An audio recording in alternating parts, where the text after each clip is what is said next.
সিলেট সদরের ধোপা মণ্ডল থেকে ৩ লাখ ঘনফুট পাথর জব্দ করেছে প্রশাসন ও যৌথ বাহিনী। এই মুহূর্তে সেখানে আছেন সহকর্মী ইকরামুল কবির। সরাসরি চলে যাচ্ছি তার কাছে। আমি এই মুহূর্তে আছি সিলেট সদর উপজেলার ধোপাগুল এলাকায়। এই এলাকার বেশ কিছু ক্রাশার মেশিন আছে এবং ক্রাশার মেশিনের এই জায়গাটিতে বেশ কিছু সাদা পাথর উদ্ধার করা হয়েছে, জব্দ করা হয়েছে। যৌথ বাহিনী এখানে সিলেট সদর উপজেলা নির্বাহী কর্মকর্তার ওনার নেতৃত্বে এবং এখানে উদ্ধার করা হয়েছে। আমি একটু কথা বলতে চাচ্ছি ওই সদর উপজেলার নির্বাহী কর্মকর্তার সাথে। আপনারা কি পরিমাণ পাথর এখানে জব্দ করেছেন?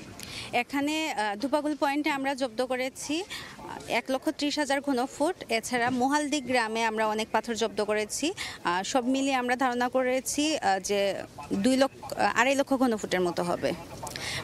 শুনছিলেন যে 2.5 লক্ষ ঘনফুট পাথর এখানে জব্দ করেছে। আমি একটু দেখাতে যাচ্ছি যে এই জব্দ করা হয়েছে পাথরগুলো একটু দেখাতে যাচ্ছে। এগুলো সব সাদা পাথর।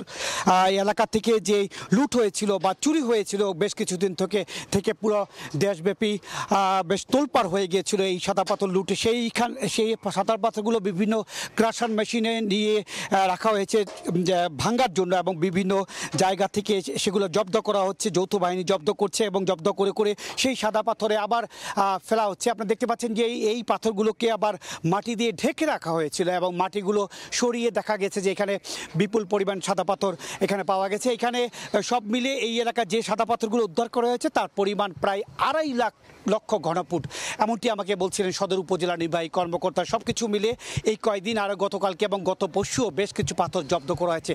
সব পাথরগুলো এখান থেকে উদ্ধার করে নিয়ে সাদা পাথরের যে পর্যটক কেন্দ্র সেই পর্যটক কেন্দ্রে ফেলে আগের অবস্থায় ফিরিয়ে আনার চেষ্টা করছেন প্রশাসনের পক্ষ থেকে। মোটামুটি এই ছিল সিলেট সদর উপজেলার ধোপাগুল এলাকায় যে বিপুল পরিমাণে সাদা পাথর জব্দ করা হয়েছে তার সবশেষ খবর। সরাসরি যুক্ত ছিলাম সিলেটে।